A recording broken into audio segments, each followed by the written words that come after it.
morning, the committee will come to order. Before we get started, I wanted to take this opportunity to welcome our newest member here, Congressman Ralph Norman, who was sworn in a little over 2 weeks ago. He joins us from the beautiful state of South Carolina, and I know because my wife and I were just there a couple of days ago, as a matter of fact, and it's a beautiful, great state. My mom's from North Carolina. And as a real estate developer, Congressman Norman brings real-world experience, I think, to this committee, knows an awful lot about small business, and we're looking forward to having him be a great contributing member of the committee. So I think both sides would like to welcome you. Thank you so much. Thank you. And we also welcome everyone else for being here today. The committee is here today to examine the Small Business Administration's Office of the Chief Information Officer. This office is tasked with managing and overseeing the agency's IT investments and IT security. That's a big job, and it's an important job. The Office of the Chief Information Officer must protect taxpayer dollars and small businesses' information while helping the agency run more efficiently and more effectively. Unfortunately, the Office of the Chief Information Officer has struggled over the past several years. It has experienced very high turnover at that position in particular, the Chief Information Officer position. The SBA is on its 8th CIO since 2005. Let me repeat that, the 8th CIO since 2005. I was reminded by some of the local Redskins fans that that's about how many quarterbacks they've had over that same period of time. Of course, I'm a Bengals fan, so I really don't care. So, but on the serious side, a high turnover rate, especially at the Chief Information Officer position, undermines the office's ability to not just to make improvements, but to even meet its basic obligations. Its obligation to deliver effective IT products and initiatives. Its obligation to ensure strong IT security. Its obligation to manage IT spending. Its obligation to reduce security risks. And on and on. In its annual Management Challenges report, the SBA Office of Inspector General listed the lack of IT leadership as one of SBA's top challenges for fiscal year 2017. The message from the OIG is that SBA cannot even begin to address its many IT weaknesses without strong and effective leadership. And that requires, in part, stability and continuity within the Office of the Chief Information Officer. Notably, this report was released just as Chief Information Officer Maria Rote, our witness here today, was starting at SBA. Prior to her arrival, her post had been vacant for over a year. The committee welcomed her arrival then and continues to be hopeful about the positive change Ms. Rote is trying to bring about. From what the committee has seen and heard so far, Ms. Rote is trying to strengthen the leadership and voice of her office. But this hearing will give us the opportunity to better understand what improvements she has made and what improvements she is still planning to make. As we know, there is plenty of room for improvement. I impress upon Ms. Rote the responsibility of both her and her office. It's important that she and her office be fully engaged in SBA's IT investment portfolio, oversee the many ongoing IT projects, and all the while guard against security breaches. SBA must do so to ensure that the office is running well and supporting the agency's operations and small businesses, as well as protecting taxpayer dollars. I want to thank Ms. Rote for being here today. We look forward to your testimony and obviously asking you some questions. And I'd now like to yield to the ranking member, Ms. Velasquez, for her opening statement. Yes, I will. Thank you, Mr. Chairman. Of the committee's many responsibilities, one of our most critical is overseeing and examining the Small Business Administration. As the only federal agency charged specifically with helping small businesses grow and succeed, all of the SBA's functions should strengthen and preserve the entrepreneurial foundation of our economy.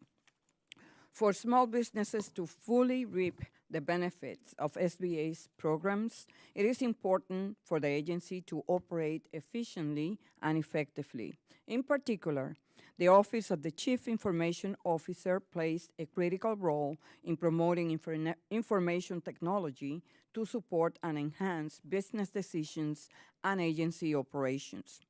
Despite its critical role, historically, SBA, this is under Republicans administration and Democrats administration, SBA has neglected to prioritize this office. This is evidenced by high turnover and an absence of a CEO for over a year.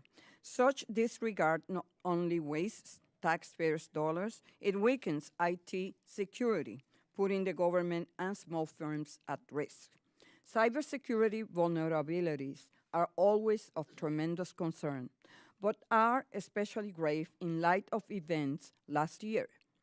Our intelligence community has concluded that Russia used cyber attacks in an attempt to influence last year's presidential and congressional elections. We can expect that Russia's intelligence services and other bad actors will continue seeking weaknesses in our IT security system for political gain and personal profit. As stories unfold now almost daily about Russia's digital meddling in our democratic process, we should expect every federal agency to make cybersecurity a top priority. So it is disconcerting that the OCIO has had such severe problems for so long.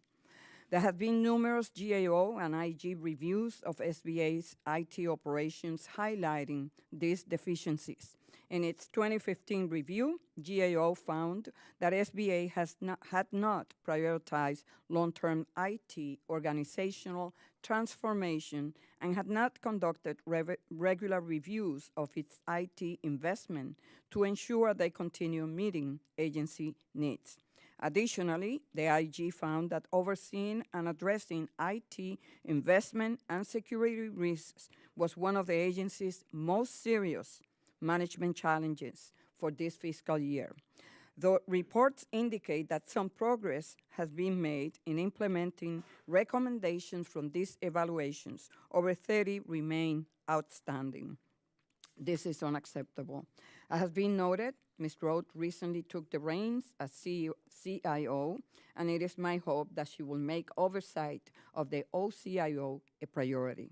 I look forward to working together to ensure SBA deploys adequate steps to strengthen IT security and management of the OCIO. Effective management of the agency's IT system helps ensure small businesses receive the assistance they need to grow and create jobs. Equally important, bolstering the agency's cybersecurity will ensure government and small businesses' sensitive data is safeguarded from those who have already conducted cyber attacks on our nation and others who may have similar plans. I look forward to the witness testimony on how these challenges are being tackled. Thank you, and I welcome you. Thank you very much. Gentlelady yields back, and if committee members have opening statements prepared, I'd ask that they be submitted for the record. And now I'll briefly explain our timing rule since we only have one witness. It's pretty easy. We operate under the 5-minute rule, and the lighting system will help you. The green light will be on for 4 minutes. The yellow light will come on to let you know you have a minute to wrap up, and then the red light, if you could wrap up, at or near that time, we'd greatly appreciate it. Now we'd like to introduce our witness here this morning. Our witness is Maria Rote. Ms. Rote is Chief Information Officer for the Small Business Administration, as we've mentioned a number of times already this morning. She has been in this post only since October of last year. Prior to accepting this position, Ms. Rote was the Chief Technology Officer at the Department of Transportation. Ms. Rote also served for 10 years at the Department of Homeland Security and worked in the private sector, gaining relevant information technology experience there. Lastly, and very impressively, Ms. Rote accumulated 26 years of active duty and reserve service before retiring from the United States Navy in 2007, and we appreciate your service to our country. And we thank you again for your service. We welcome you here this morning, and you're recognized for 5 minutes. Thank you. Good morning, Chairman Chabot, Ranking Member Velasquez, and members of the committee. Thank you for the opportunity to discuss the technology transformation underway at the Small Business Administration. I onboarded as a CIO in October last year and began with a frank and honest conversation about the state of IT at the agency. Even before I arrived, it was clear that transformation was overdue. In November, we embarked on a fast-paced journey to change how the SBA builds, buys, and manages information technology to support small businesses and entrepreneurs. I was laser-focused about our targets through the end of 2017: stabilize and modernize. For the first 4 months, the CIO team inventoried, upgraded, and patched operating systems, software, and applications, and shut down approximately 170 servers in our primary data center. We launched an infrastructure modernization to lay the foundation for future capabilities. I eliminated duplicative software and cut unnecessary expenditures. I am leveraging our small business contractors to bring in solution architects and senior engineering expertise. We developed a cloud architecture model and are in the staging process to move our systems to the cloud. All of these activities will enable us to take an enterprise approach to business solutions and launch initiatives like virtual counseling that would help improve citizen user experience with the SBA. We are standardizing and increasing our users' capability with an enterprise deployment of Windows 10, Office 2016, and OneDrive later this summer.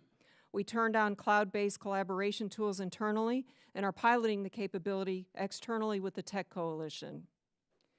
We are collaborating with our stakeholders to introduce business intelligence capabilities and modernize enterprise reporting. We must be able to quickly generate and share interactive reports to visualize and analyze our data to better understand results and target SBA services to small businesses. We are aggressively modernizing, pushing the envelope, and testing new capabilities, and security remains paramount. We are introducing advanced threat protection capabilities, encryption, and data loss prevention. We are approaching security by design, building it in, not bolting it on. While much of this work is behind the scenes, there are several public-facing activities underway. We are actively modernizing SBA's website to make information readily available and making it responsive to mobile devices. We are modernizing incrementally. Lender Match is launching shortly, and improvements in functionality with access points for counseling, events, and resources are launching later this year. The Certify program continues to also incrementally deliver capabilities. The HubZone map launched last month, and tools such as Am I Eligible help small businesses determine if the certification programs are a good fit for their businesses. Transparency is critical, and I hold monthly IT forums. We recently held the first CIO open house to provide a sneak peek at the tools and technologies that will be deployed in a few months. We also reimagined and modernized OCIO's intranet site to share information and resources. Opportunities remain abundant. We must continue to attract, hire, and retain the right talent and develop the entire SBA IT workforce as we transition to an organization capable of supporting modern technology stacks, cloud-based platforms, and being an enabling partner to SBA's program offices. Over the next 12 to 18 months, IT management capabilities will continue to mature as we enhance governance and transparency and improve risk management of IT investments.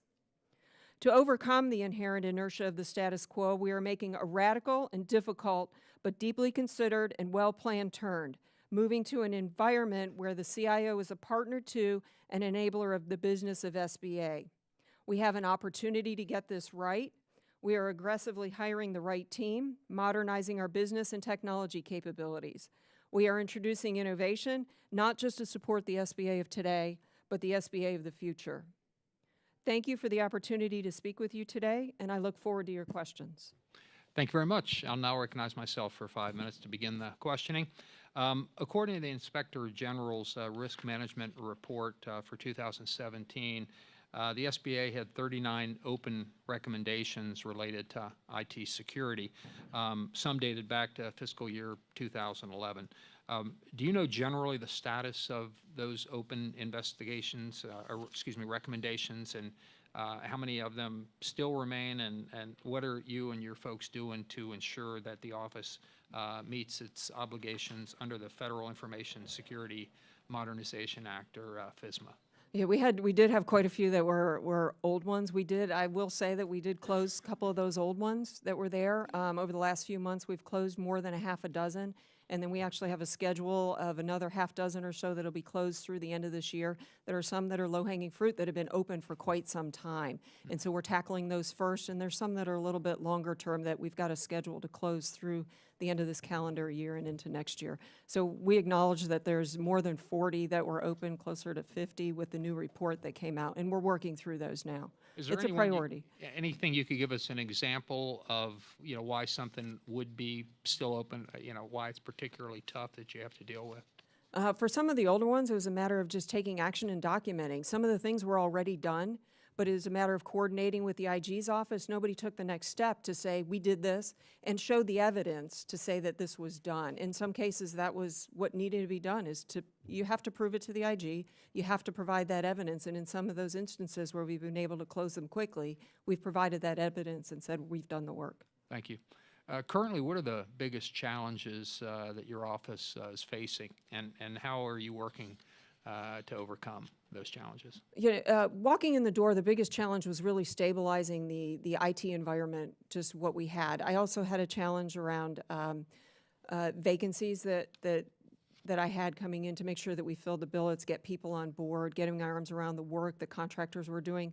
But by far the biggest thing was the workforce, getting the right people in and stabilizing the environment, and then modernizing it, which is the work we're doing right now. So this first 12 months is critical to really setting the stage to move forward for the long term. Thank you. Do you believe that the SBA's enterprise IT architecture needs to be improved? What specifically, and how do you intend to go about improving it? So the infrastructure overall, when you look at it from the network perspective, we have 120 circuits across all of SBA. We are moving, more than a third of those were overloaded about the amount of data and traffic. They were just overloaded. We're modernizing the entire infrastructure to begin with. To all of our field offices and moving from a multitude of T1s, T3s to a pure Ethernet backbone, which is going to give us a lot more capability in the long run to roll out capabilities, whether it's Skype or virtual counseling, doing more things online where we're much more paper-based. So we're setting the capability from that.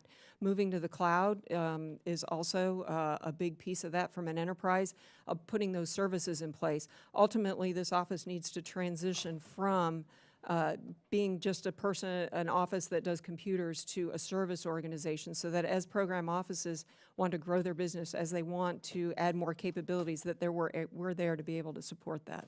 Okay. Would you comment on obviously there's been a considerable high turnover rate, and I think that's had a pretty significant impact on the office. Could you comment on that? If you want to talk about the Redskins quarterbacks, you can do that too, but we'll stick with with your office, I guess, at this time. I'm fully aware of the turnover and the transition that's happened over the last 10 to 12 years. The CIOs and having acting CIOs and no deputy, that's really hurt the organization overall. And part of what I've done is put the leadership team in place so that we don't have those gaps. But it has hurt the organization having that turnover, the transition, not having that line of sight over the next couple of years where the business of SBA needs to go rather than having stovepipes and silos.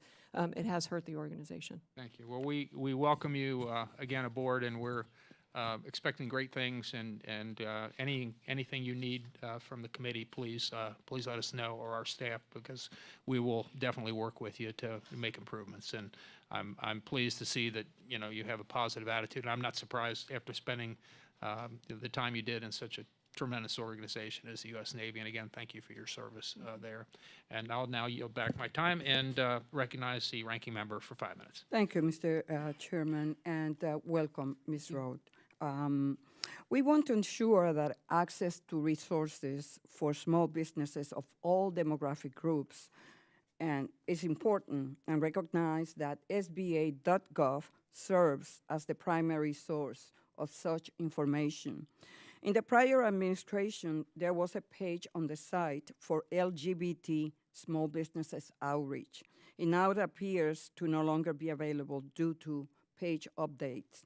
This information has been down since at least last January, and I would like to know when do you plan to have this page back up and running?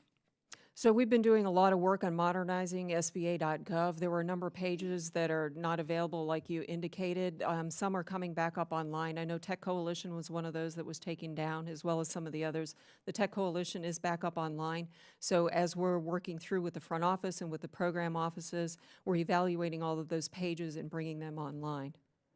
Okay. Recent government security breaches, such as the open and who the threats are. It's not just Russia. It's Russia, China, Korea, countries in South America. There's a litany of people who are trying to hack our systems and to get in there to gain value for whatever organization, whether it be a terrorist organization or a foreign country. You've been exposed to all that. That being said, as well as protecting our nets, we also have to have access to the right people to the net. And as a traditional guardsman, I find that many times our IT people deny the people who need access in under the guise of security. So even though I may be a brigade commander and a colonel, I can't access information because I don't have the right permissions and those kind of things. So I would like for you to talk a little bit about cybersecurity and what we're doing to reduce the risk of a security breach while also ensuring that we have access to the right person, whether that be permissions or whether that being separating nets, that certain information you get on one net and others. What things are you doing there, Ms. Rote? So there's a number of things. One, as you indicated, access permissions.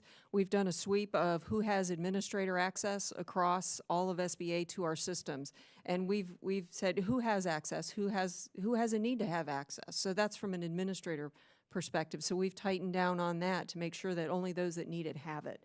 That goes to access permissions for users. Do they have access to what they need to do their job? That's really important.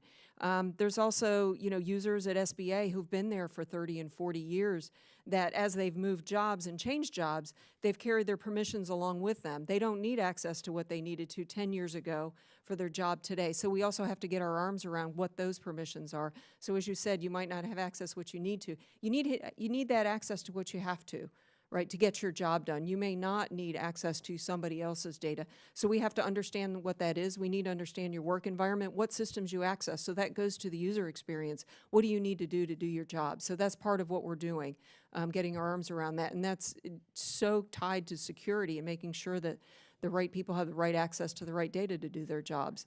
In addition, we've been out there doing training for users so that when an email comes in, whether it's a malware, don't click on that.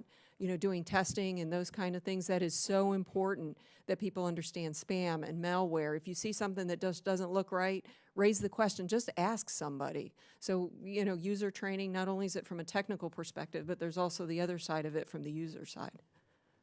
And then kind of as a follow-up, I agree with you. 10 months on the job, it's important that I think you're the right person, okay? Let's start with that. But I think it's also just as important that you get the right people around you that you choose who carry out not only your strategic vision and help you develop that strategic vision, but also help you execute it once it's figured out. One of the things I just how far are you along in making sure that if we do have a breach, number one, that you identify it, whether that be someone who doesn't have a permission is on a system that they shouldn't be on, and number two, once you identify there's a breach, what steps have you put in place to mitigate those risks to the system then? So there's a number of things that we've done. So one is our incident response procedures. So we went through those in January, February this year, updated all of our incident response procedures. So we've got a network and security operations center. So if there's an indicator of something, they know what to do. So all the steps are laid out. So we updated all of those. We did a sweep of all of those. We actually used that document when WannaCry came out back in March. We walked through that to make sure that we were doing all the steps we needed to as we assessed our environment and did that. So, putting the processes, the procedures in place, having the Security Operations Center as well as the Network Operations Center, all of those things tie into being able to respond. And it's really important knowing what's on your network, understanding how your network operates normally. If you see a spike in something and you go, oh, that's not right, is that data exfiltration or is that somebody just doing an upload or a download or moving data somewhere? You have to understand your network environment, and that's the environment we're getting to. So in the meantime, as we move to that, as we're being more aware of our network, we've also, like I said, we have the incident response procedures, our network and security operations center, tightened up the tools they use and the processes they're using. Mr. Chairman, my time's expired. Thank you. Thank you very much, gentlemen. This time has expired. The gentlelady from Florida, Ms. Murphy, who's the ranking member of the Subcommittee on Contracting and Workforce, is recognized for 5 minutes. Thank you so much for being here and for your service. I wanted to talk a little bit about the IT capabilities in the federal government. I come from the private sector and have had some experiences as I've used some of the federal government's technology systems and have personally seen a significant difference. How do you respond to some of the concerns that the federal government lags in its IT capabilities as compared to what is available in the private sector? Across the federal government? Well, specifically Yeah, for is, SBA. for SBA, we're making very big steps to catch up. We've got, a decade of turnover and transition to catch up on, and we're doing that very fast. I am probably very forward-leaning when it comes to technology. I'm the co-chair for the Federal CIO Council Innovation Committee, working with the CTOs across the federal government. And my prior job, I've always been forward-leaning as far as technology. Even with the team today, I said, turn it on, try it. Let's test it within my office. Why not? And that's probably, they've heard me time and time again, test it. Security's paramount, but why can't we turn on a capability? What's stopping us? Can we test, advanced threat protection against our email? Turn it on, let's try it. Let's try it for a small set of users and then deploy it further across SBA. So that's one of the things that, as I am forward-leaning, I do like to try things. I do like to test things. I'm working that within my office before we roll it out enterprise-wide to kick the tires on it and make sure it's going to work. But as far as practices go, those are industry practices, data loss prevention, advanced threat protection, all of those things we're putting in place are things industry's already doing. Do you find that the acquisitions processes or any of the sort of the way that the government goes about procurement and things like that inhibit your ability to acquire some of the most cutting-edge products that are on the market? Like anybody else in the federal government, we have our acquisition processes. I think the work that's been done over the last, year, 2 years around agile procurement, being able to do things faster, within the FAR, you can do a lot of things, and you can move very quickly. And I think applying those, I'm working with the procurement office, the acquisition folks at SBA to say, how do we move things along faster? How do we use agile acquisition methodologies? How do we do that to move things along instead of the traditional route, moving paper? How do we be creative? So I'm working with that office as well. And then from a recent hearing on SBA's, is it VERA and VSIP? Their visa. Yeah, program, we learned that the agency's programmatic and demographic workforce, learned about some of their programmatic and demographic workforce challenges. Additionally, in general, in the federal government, there's been some challenges to recruiting and retaining competitive IT staff. Can you talk a little bit about some of the steps that the agency has taken to recruit and retain competitive IT staff? So we've been using our direct hire authorities with the digital services team, certainly Schedule A to bring people in directly, direct hires. With the CIO office, we have a big responsibility. I don't care what job you have around cybersecurity. So we've been using the direct hire authority for cybersecurity to bring in the right talent. People don't come into the federal government just to work for the federal government. They come in for the mission. Mm-hmm. They're not here for the money. They're in for the mission. It's like, my father worked for a small business, I saw what he went through, or my mother did, or something like that. I found that people come in and they really want to work. The IT people come in and they really want to work because they're truly supportive of the mission. They get it, they understand it, they know somebody, and that's the talent that we're going after. Is it easy? No, but we're turning over the rocks and trying to recruit as much as we can. And on the retention of people like that, once you're able to recruit them in for the mission, what do you think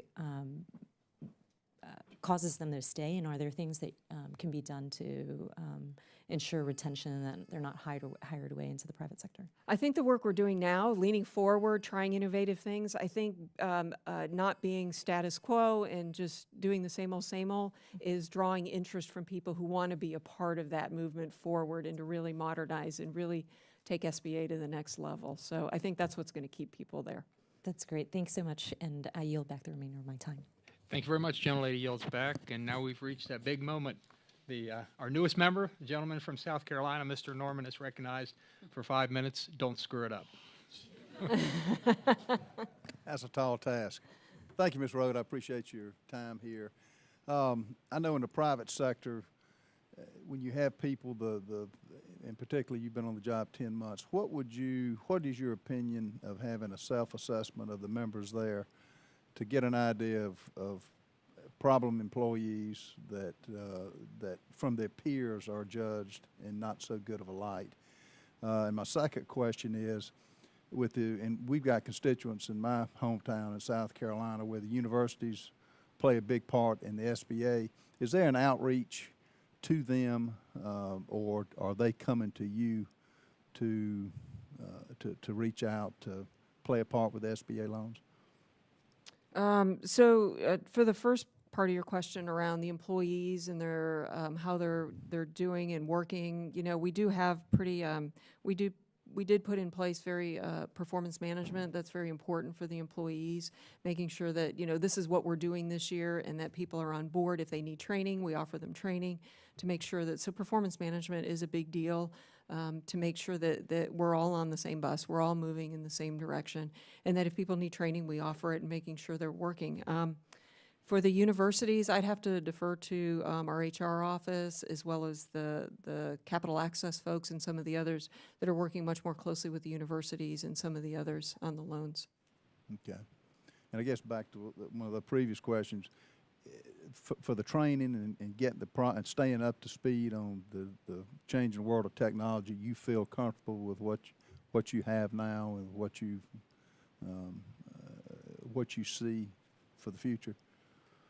So we're, especially for what we're doing moving into the cloud right now, it is really, really important that the operations folks, the security folks really understand cloud architecture, and not just from a technical perspective, but monitoring and managing, and how do you offer those services across SBA to those program offices that may need, different environments, test dev and things like that. That training is really important. So we've had off-site sessions. We do weekly lunch and learns as well. There's other opportunities just across SBA, just around agile training methodologies that we've done. And it's not just around agile development, but around agile methodologies as a whole. So we're offering all of those kind of trainings, from lunch and learn to formal paid training classes. Well, I appreciate you taking the task, and from your testimony, you're up to the task, and we appreciate your willingness to do this. Yield the time to the chairman. Thank you. The gentleman yields back, and in the opinion of the chair, the gentleman did just fine. So thank you very much. Looking for great things from you. And now we move to the gentlelady from North Carolina, Ms. Adams, who is the ranking member of the Subcommittee on Investigations, Oversight, and Regulations, for 5 minutes. Thank you, Mr. Chairman, and Ranking Member Velasquez, thank you as well. And thank you for your testimony. Thank you for being here, and thank you for your service to our country. We appreciate it. Your statement shows that you've made remarkable strides since you became a CIO, reducing the vacancy rate from 30% to now 15%. That's pretty impressive, and we appreciate that. You identify developing the right workforce as one of the remaining challenges of SBA. So have you submitted, or do you plan to submit a plan to the SBA to outline how you can better, as you put it, determine need competencies and develop and sustain a workforce that can use, deliver, and support not just the technologies, but those of the future, not the technologies of today, but those of the future? Yeah, so one of the things that was put in place prior to my arrival was putting in a workforce plan. There's 170 IT specialists across SBA, and part of the FITARA implementation was to have an actual IT workforce plan that really looked at that roadmap for the workforce. We are actually just getting ready to do a kickoff on that within the next month to lay out where we need to go for a workforce, because it's not just my office that I have responsibility for in the IT, it's all of the IT personnel across all of SBA. So part of this work that we're kicking off in the next few weeks will be putting in place a long-term strategy for the workforce, looking at those skills, looking at those competencies. It is so important that we get the right people, that they understand the environment, that we're not doing the same old that we've been doing for a long time. So this workforce plan is really going to assess our as-is and set the stage for where we're going in the long run. Great, thank you. With over 30 outstanding recommendations as well as many planned initiatives, how does SBA prioritize its IT improvement efforts? So for those things that were open from the IG, we tackled the low-hanging fruit first, right? Those things we could address very quickly that needed to be closed, that needed to be addressed. We're also looking, it's very important from a security perspective, what were those findings from the IG that we needed to address? Have we taken care of that over the last 10 months? And what are we going to do to close out the rest of those? Because some of them, again, we can resolve very quickly. Some of those are a little bit longer term. So we are prioritizing all of those. We understand that some of those are a little bit longer term, but there's steps to be taken. You lay out a project plan. How are we going to get to 12 months from now for a couple of those that are going to take a year? So here's the steps, here's the major milestones, and here's what we're going to do. It's not about, well, we're going to do it next September. It's going to be, what's the plan to get it done? So the low-hanging fruit, you feel that you've already accomplished? We've addressed quite a few of those, yes. Okay, great. Thank you very much, Mr. Chair. I yield back. Thank you, gentlelady yields back. The gentleman from Iowa, Mr. Blum, who is the subcommittee chairman of the Agriculture, Energy, and Trade Subcommittee, is recognized 5 minutes. Thank you, Mr. Chairman. And I'd also like to commend Representative Adams on her lovely hat today, as normal. Very nice. And thank you, Ms. Roth, for your service to our country and for being here today. I come from the private sector. I was CEO of a publicly traded company, so I'm very interested in management. Were you aware, I'm sure you were, when you interviewed for the job, that there were 8 different CIOs in 12 years? I was very aware. Very aware. So I'm sure, and you strike me as somebody that's very intelligent, you probably asked, what was the problem? That'd be a logical question, wouldn't it? Correct. And the reason I ask this is I know it's in the past, and I think you're going to change the future, but if we don't know why it happened, then how do we know how to change it? What were you told when you asked that question? I think there was not a focus on the role of the CIO, what needed to be done, understanding, technology's changing, that, the CIO absolutely has to be tied to the business, understand the business of the organization. I think that was lost somewhere along the line. I think the program offices just went and kind of did their own thing, no fault of their own. They had to do something around technology. When I asked those questions, I think the IG report last year, as well as some of the GAO reports that came out, really honed in about a year ago that said, wow, we got a problem. And, even before, when I was approached about the job, I did my homework. I looked at the IG reports. I looked at the GAO reports. You don't walk into a job like this with blinders on.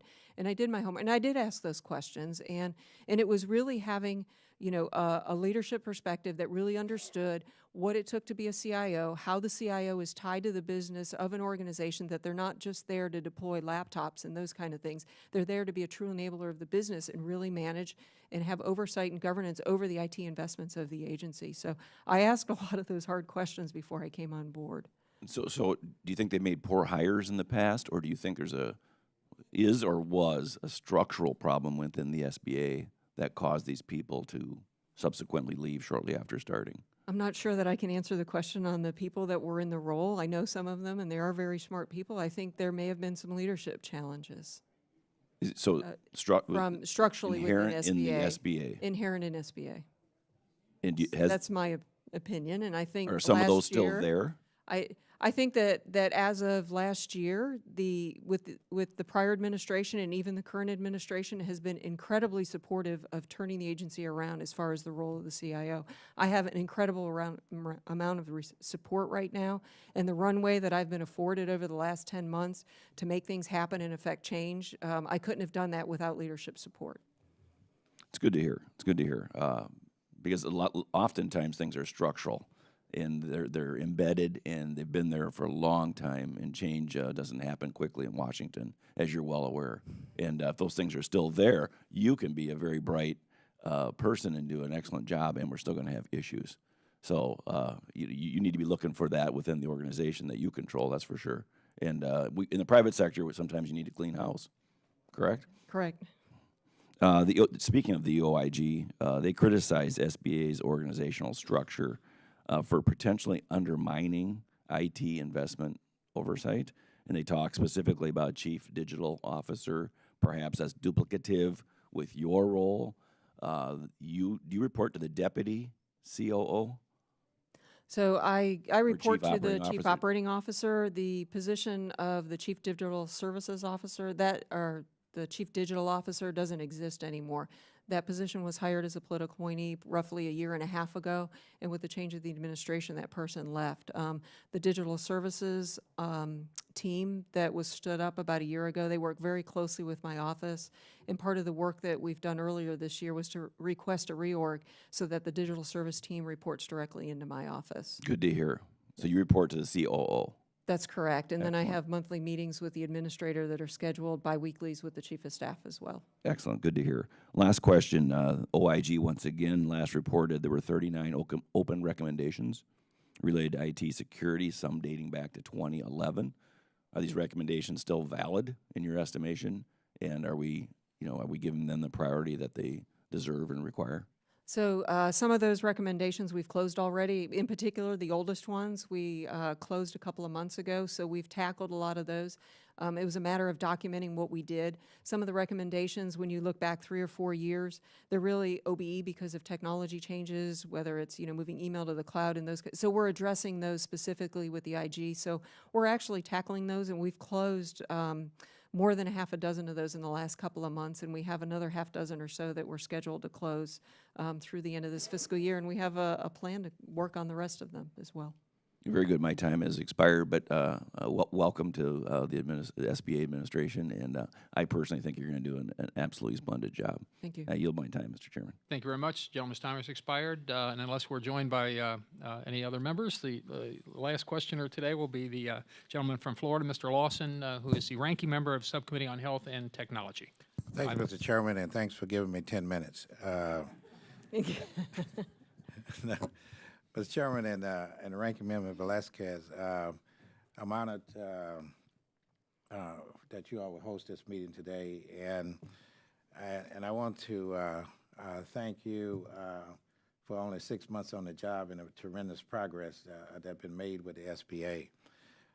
And one of the questions, I don't want it to be duplicate, but I wanted to know about it. You might have already answered. With 6 months into the administration, what roadblocks, challenges you have seen so far that are blocking the OCIO from implementing some of the recommendations and changes from the OIG and the GAO reports?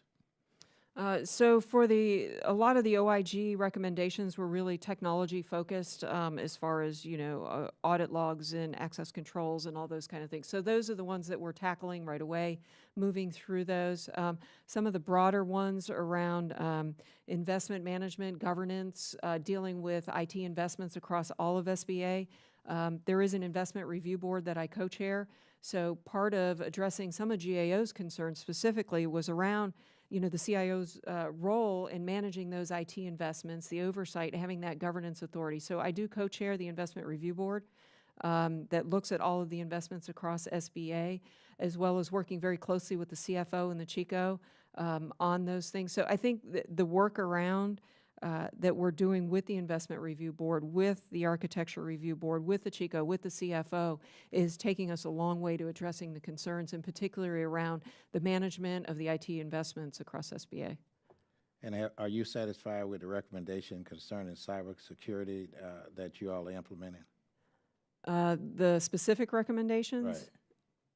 Right. So the ones that came out most recently, they were very specifically technically focused. Some of the broader ones around the management, I think we're making a lot of strides and a lot of headway in that progress as far as, from a management perspective, getting our arms around all the cybersecurity.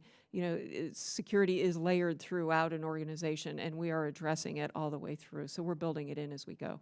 Okay. A couple of months ago, I was at a business roundtable in Jacksonville, Florida. And some of the concerns that was expressed there from some of the business leaders or the small business people in there is that they didn't feel like they really knew a lot of things that were going on in SBA. And I know that you have field operations all over the place. How do you go about communicating to those field operations to let the businesses know that you are available for them and that they can access a lot of the information and have access to capital and so forth? So I do work closely with the Office of Field Operations. They do have weekly calls with the field, so I do participate in those. And when there are questions that arise as far as, what information could be available on the SBA website, we're doing the restructuring on that. So the team is working very closely with the field operations as well as capital access to make sure the information is available on the website, for one. And consolidating the information. I know that the information historically has been very hard to find on the website, so we've been working hard at consolidating events, and just to make that available. I do participate in the weekly calls with the field operations, so as anything bubbles up, I also participate with the Tech Coalition, which partners with industry as well, so hearing their concerns and making sure that we're responsive to them. And since women-owned business are the fastest growing small business in America, how are you all catering more towards them to make sure that they feel comfortable in accessing the information from you? So I think there's an event coming up in the next few weeks, GCBD, having with women entrepreneurs and women business owners coming up. I think it's the end of the month, the 26th or 27th. So there's a lot of outreach going out and very targeted to those communities, whether it's a small business, the women-owned. So that event is one example of how SBA is targeting those groups. And I would like for you to send my office some information on that, because I would like to make sure that we find out everything possibly can, because I'm always approached by some of the women in business. And with that, Mr. Chairman, I yield back. Thank you very much. Gentleman yields back. And I would just conclude by saying, Ms. Roth, that the office that you now hold has obviously struggled in recent years. And I would say that based upon the testimony that you've given us and the answers to the questions that both sides have asked, I would say that I'm encouraged. I think a lot of other members are as well, that you will work to improve your office and in order to better fulfill the requirements of the SBA and how they serve small businesses all across the country. And we would encourage you to keep the committee updated on the progress that you make. And if you run into any problems, please let us know, either us or our staff, so that we can assist you in doing the best job you can for those small businesses. So thank you very much for your testimony today. I would ask unanimous consent that members have 5 legislative days to submit statements and supporting materials for the record. Without objection, so ordered. And if there's no further business to come before the committee, we're adjourned. Thank you.